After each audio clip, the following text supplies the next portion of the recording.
In our headlines on this Tuesday, February 18th, here in South Korea, President Yoon's impeachment trial began its 9th formal hearing earlier today, and the Constitutional Court rejected an early request by the President's defense team for a rescheduling of Thursday's session, which coincides with the start of his criminal trial.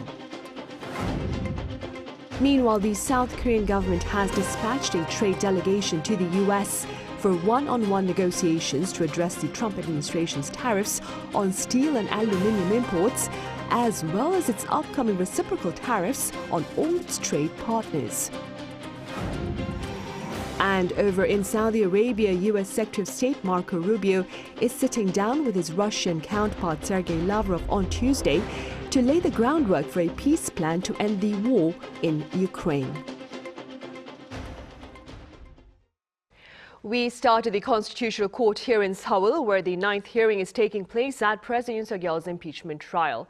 For details, I have our correspondent Oh Soo-young standing by live. Soo-young, it's good to have you on. Now, I understand today's hearing is witnessing the two sides laying out their respective arguments with regard to the legality of the President's declaration of martial law on December 3rd last year. That's right, Sunny. So today's hearing began at 2 p.m, but without President Yoon in attendance. He was supposed to attend, but ended up sitting out the 9th trial hearing. And as the last few trial hearings have focused on questioning witnesses, the session today was intended for each side, the National Assembly's impeachment team and President Yoon's lawyers, to summarize their cases for and against impeachment, as well as to go over the evidence that the bench hasn't scrutinized yet. To go over the main arguments made so far, the National Assembly's panelists claimed that Yoon's declaration of martial law was illegal, as he did not go through proper cabinet procedures, as were his proclamation of martial law decrees. The panel says Yoon also tried to disrupt parliamentary activities by deploying troops to the National Assembly, as well as the National Election Commission, an independent constitutional body, and tried to arrest judicial figures. The panel continued to claim today that Yoon intended to shut down the National Assembly and cited how witnesses and other central figures so far have indicated there wasn't a proper cabinet meeting before the martial law declaration, and that the proclamation of the martial law orders was not approved by the cabinet either. This is a direct attack on the principles of the rule of law and the separation of powers. From the perspective of constitutional protection, it is an absolutely unacceptable act. Meanwhile, Yoon's side insists that martial law was constitutional as an executive right of the president, and that the opposition party had made it impossible for the government to function by constantly impeaching officials, railroading controversial bills through parliament, and dramatically cutting the budget. Yoon has also cited suspicions of election fraud at the National Election Commission and has called to investigate servers and ballot papers for irregularities. Right, Soo-young. Moving forward then, what, Soo-young, can we expect on Thursday? Well, on Thursday, there's set to be 3 witness examinations, beginning with Prime Minister Han Duck-soo. Now, Han has previously stated that the president has not held a proper cabinet meeting before declaring martial law on December 3rd. Also, there's a former Deputy Director of the National Intelligence Service, Hong Jang-won, who was actually summoned earlier this month by the National Assembly side, but he's going to be returning to be questioned by Yoon's legal team on Thursday. Hong claims there was a list of 14 to 16 figures the president wanted to arrest under martial law. Also, National Police Agency Commissioner General Choi will also stand witness after missing 2 sessions for health reasons. Both the National Assembly's panel and Yoon's legal team plan to question the Prime Minister and the Police Commissioner General. So I also hear the Constitutional Court rejected an earlier request by the President's defense team for a rescheduling of Thursday's session. Yes, that's right. So despite President Yoon's legal team's request to postpone Thursday's date to next Tuesday, citing a lack of preparation time, especially as President Yoon's legal team also has to cover his criminal trial proceedings, which begin the same day. The Constitutional Court nevertheless decided to push ahead with the 10th trial hearing on Thursday. And when Yoon's team asked for a reconsideration, the bench merely pushed back the hearing by an hour. So it will now begin at 3 p.m. instead of 2 p.m. Acting Chief Justice Moon Young-bae suggested that as Yoon's pre-trial for his criminal case is at 10 a.m. in the morning, the legal team should be able to make it to the Constitutional Court by the afternoon, and added that the judicial bench is also juggling 3 other trial hearings this week. So Thursday looks to be the last witness examination at this point, and as the court rejected all other applications made by Yoon's lawyers, as well as emphasising the need for a swift trial, of course. Now, if there's one more session scheduled to wrap up the arguments made so far and also hear Yoon's closing statement, it's likely that a verdict will be delivered in the first half of March. The National Human Rights Commission on Monday adopted a statement calling for a lawful trial process that ensures the right to defend oneself in court and for a thorough witness examination process. Right, I see. All right, Seong, thank you for that coverage. That was our Oh Seong with the latest on the president's impeachment trial. Moving on, both a South Korean government delegation and a separate business delegation are seeking talks with relevant American officials in the U.S. as the Trump administration prepares to put in place a broader blanket tariffs on its friends and foes in the name of, quote, fair trade. Our Lee Seung-jae reports. South Korea's Deputy Minister for Trade Park Jong-won arrived in the United States on Monday, where he's set to meet with a number of officials at the U.S. Department of Commerce and the Office of the U.S. Trade Representatives. Upon arrival, Park stressed the importance of holding the talks, especially as U.S. President Donald Trump's trade policies affect all of America's trading partners. I believe America's major trading partners around the world are all affected, so I think that our country also needs to be even more careful in negotiating with the United States. Park also said that he would seek mutually beneficial discussions during his talks in Washington by listening to what the U.S. has to say and explaining Seoul's positions. He also noted that talks on the tariff issue may continue following his visit, raising speculation that Industry Minister An Deok-geun could also visit the U.S. for high-level talks. Amid growing concerns over the impact Trump's tariffs may have on South Korea's economy, a business delegation led by the chairman of SK Group and the Korea Chamber of Commerce and Industry, Choi Tae-won, will visit Washington for a 2-day visit starting Wednesday. It will mark the first visit by a Korean business delegation since the Trump administration took office last month. The Korea International Trade Association also plans to send a 10-member delegation to a number of southern states next month to promote South Korea's investments in the region. The Federation of Korean Industries is also looking to send a delegation to the U.S. Faced with Trump's aggressive trade policies, South Korean businesses are expected to seek strategies to mitigate the risk of operating in the U.S. Lee Seung-jae, Arirang News. Acting President Choi Sang-mok has declared an all-out effort aimed at negotiating a constructive trade deal with the U.S. amid the latter's tariff campaign, adding that each country's respective response to America's new trade policy will determine its fate. Now, remarks to this end were shared at a cabinet meeting earlier on this Tuesday, during which Choi pledged 360 trillion Korean won, or some $250 billion in support of financing trade. This latest amount is the largest level of support for trade in the nation's history. He also revealed that plans have been in the works to diversify export markets and products. Separately, making note of a planned trip to the U.S. by a business delegation also this week, he claimed joint efforts by the government and corporate sector will guide the country beyond this current challenge. Korea's auto exports lost substantial ground in January owing to fewer working days given the prolonged Lunar New Year holiday. Our Choi Soo-young covers this latest data. South Korea's automobile exports saw a sharp decline last month.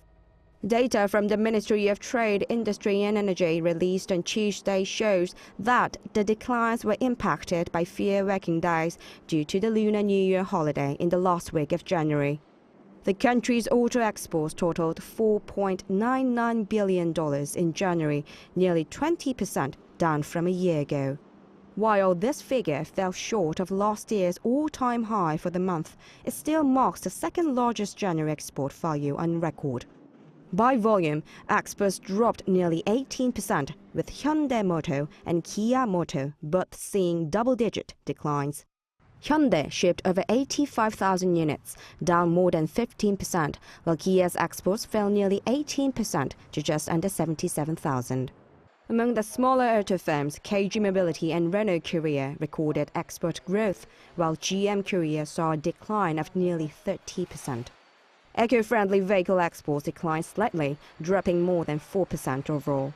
While hybrid and plug-in hybrid exports surged, demand for electric vehicles weakened, with EV shipments plunging by nearly 42%. As well as fewer working days in January, a high base effect from the record-breaking performance last January also played a role. Following U.S. President Donald Trump's announcement that tariffs could be imposed on automobiles starting in early April, a significant impact is expected. Although the exact plan has not been revealed yet, it is predicted that any decision will greatly affect South Korea, as more than half of its automobile exports go to the U.S. The domestic sales volume in January exceeded 105,000 units, marking a 9% decrease compared to the same month last year. Choi, Arirang News.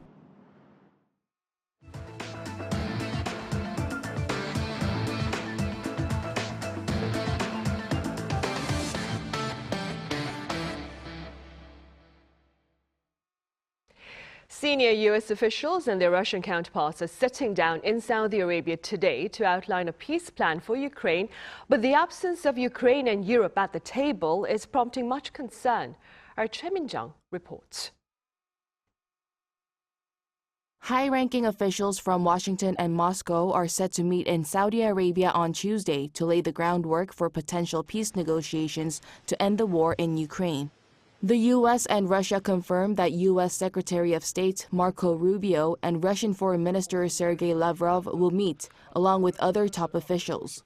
This marks one of the first high-level in-person meetings between the two sides in years and is expected to pave the way for a future U.S.-Russia summit.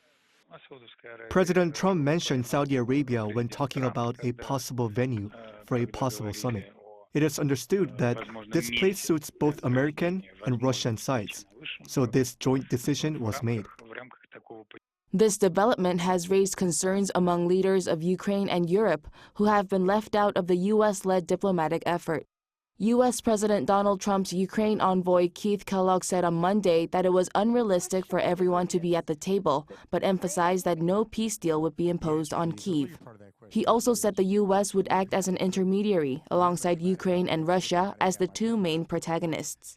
The fact is, we're looking at, you can have the Ukrainians, the Russians, and clearly the Americans at the table talking, but we've got to have specifics to get to a point. European leaders held an emergency meeting in France on Monday and insisted they must have a say in the talks. European Commission President Ursula von der Leyen warned that Europe's security is at a turning point, stressing the issue was not just about Ukraine, but also Europe.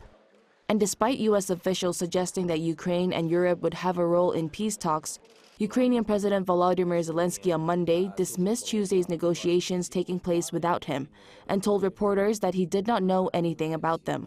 In response to recent U.S. statements about ruling out Ukraine's NATO membership, Zelensky cautioned the West against repeating past mistakes, warning that it could lead to a scenario similar to Afghanistan in 2021. Back then, the Taliban rapidly took control of Afghanistan after the U.S. and NATO withdrew their forces. Choi Min-jung, Arirang News. Meanwhile, staying in Saudi Arabia, U.S. Secretary of State Marco Rubio met with Crown Prince Mohammed bin Salman on Monday. While details of their discussions have not been fully disclosed, a statement by the U.S. State Department claimed the meeting, quote, reaffirmed their commitment to implementing the ceasefire in Gaza and ensuring the release of all hostages. Rubio also reportedly touched upon the prospects of greater economic and defense cooperation between the two countries. In other news, relevant authorities here say Chinese application DeepSeek has indeed transferred user data to a third party. Our Moon Hye-ryan has details. South Korean data privacy regulators have confirmed that DeepSeek, the Chinese artificial intelligence startup facing controversy over data collection, has shared user data with TikTok's parent company, ByteDance.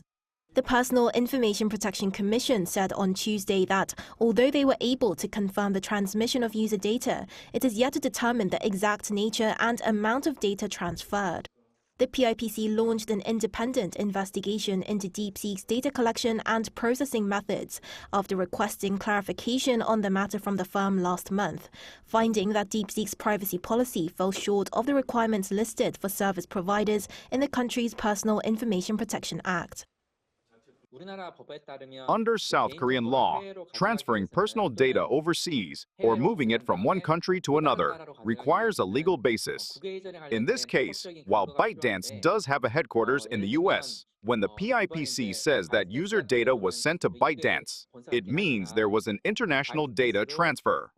So the concern is whether DeepSeek complied with South Korea's regulations on cross-border data transfers. The firm acknowledged that it had not fully considered South Korean data protection laws when launching its global service and took the recommendation of the PIPC to temporarily suspend services in South Korea while necessary modifications are made. This means that no new users can download the app across any domestic app market such as Apple's App Store and Google Play, but existing users can continue to use it for the time being as the PIPC considers further measures to protect existing users. During the suspension period, the PIPC plans to continue its thorough review of DeepSeek's handling practices. Legislative efforts are also underway to amend the Personal Information Protection Act to reflect AI innovation with this latest development, strengthening enforcement measures for foreign service providers. Experts say that it will be necessary to consider other AI services for legislative changes, not just DeepSeek. Clear discussions on what standards should apply to all the new AI systems that will come out in the future are needed. AI is only going to become more widespread, and for it to provide more personalized services, it's going to need access to more of our personal information. The PIPC also plans to seek stronger international cooperation on AI-related data privacy regulations at the Global Privacy Assembly in Seoul this September. 문혜련, Arirang News. Samsung Electronics is holding on to its lead in the global TV market for 19 years in a row. According to global market research firm Omdia on Tuesday, Samsung last year also accounted for the greatest share of the global TV market with 28.3%. The company dominated the premium sector, securing almost half of the market, with its OLED TV sales surging to 1.4 million units, up 42% on year. However, LG Electronics remained the leader in the OLED TV market for the 12th straight year, with a market share of over 50%. In medical news, bladder cancer has a relatively higher survival rate if detected early. Accordingly, researchers here have come up with a simple urine test to allow for an early diagnosis and prompt treatment. Our Cha Yun-kyung has more. Researchers have developed a diagnostic test to detect early-stage bladder cancer, with the data detailing it being published in Nature Biomedical Engineering last November. The researchers took the video of urine samples from patients with bladder cancer and those without with a smartphone 30 minutes after putting the sample in a small optical device. For the test, they put the urine samples into small optical devices and added water with a fluorescent material, hydrogel, and oil. The fluorescent material in the water rose to the oil level in samples with bladder cancer cells.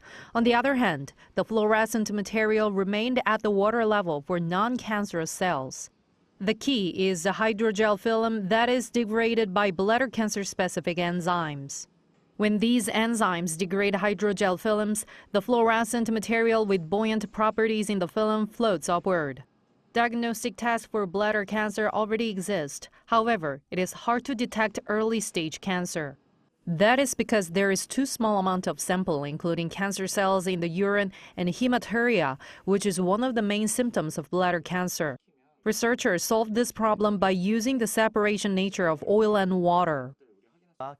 We found technology to make fluorescent material float on the upper oil level while filtering out impurities in the water level by using double layers of water and oil. Also, they explained that bladder cancer can be detected with only a small amount of cells, as cancer-specific enzymes can amplify the fluorescent material through a repeated response. The research team achieved positive results after conducting clinical trials with Korea University College of Medicine, recording 88% sensitivity for the diagnosis, while a former test was 20%. They are planning on commercializing the diagnostic test by establishing a bioventure company next year. Cha Young-kyung, Arirang News.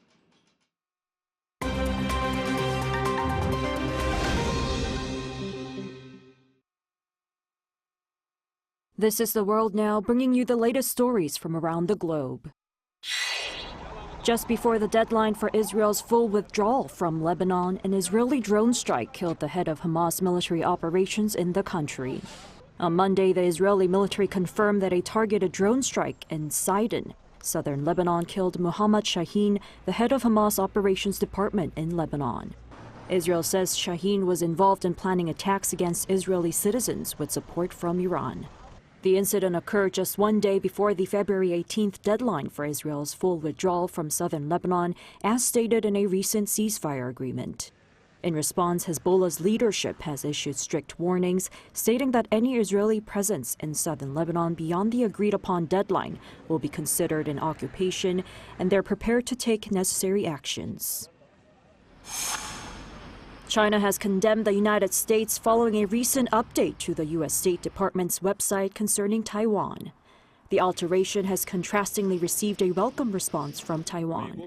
On Monday, a Chinese Foreign Ministry spokesperson criticized updates made by the U.S. State Department last week on its online fact sheet on Taiwan.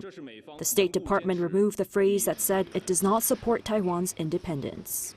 The Chinese spokesperson said the U.S. position sent the wrong message to Taiwan's independence separatist forces and urged the U.S. to immediately rectify its mistakes. Conversely, the Taiwanese government described the updated language as positive and friendly, reflecting the strengthening ties between Washington and Taipei. In Canada, a Delta Airlines plane crash-landed on Monday at Toronto Pearson International Airport, flipping upside down upon impact. The aircraft carried 76 passengers and 4 crew members. Emergency responders reported at least 15 injuries, with 3 critical injuries, including a child. While the cause of the crash is yet unknown, the flight was operating amid windy weather after a snowstorm. Initial investigations point to the recent heavy snowfall as the cause of the crash. All flights at the airport were suspended, causing delays and diversions. Finally, in Hong Kong, its first locally born giant panda twins were revealed to the public for the first time. The 6-month-old cubs, born in August 2024, were introduced to large crowds at Hong Kong's Ocean Park over the weekend. The 2 baby pandas are currently referred to as elder sister and little brother, but a public contest to name them has been launched, and the submissions will open until March 7th. The so-called panda economy is expected to boost tourism and local businesses in the city. Choi Ji-hee, Arirang News.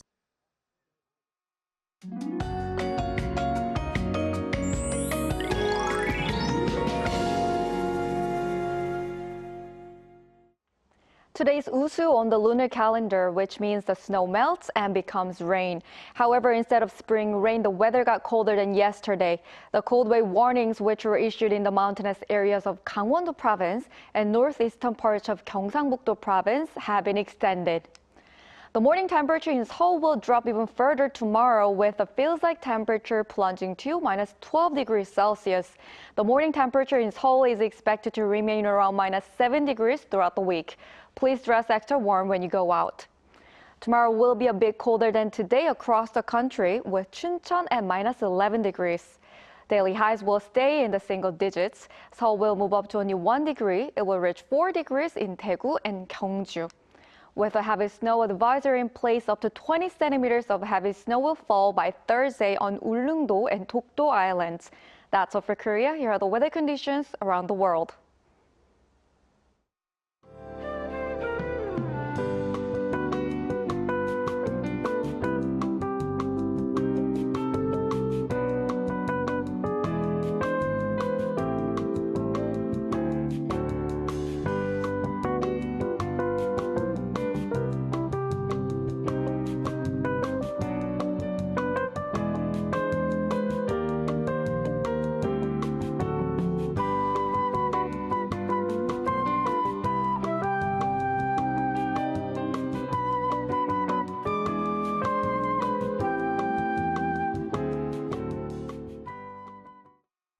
Those are the headlines at this hour here in South Korea. Coming up right after this break is our daily panel session, so do stay with us.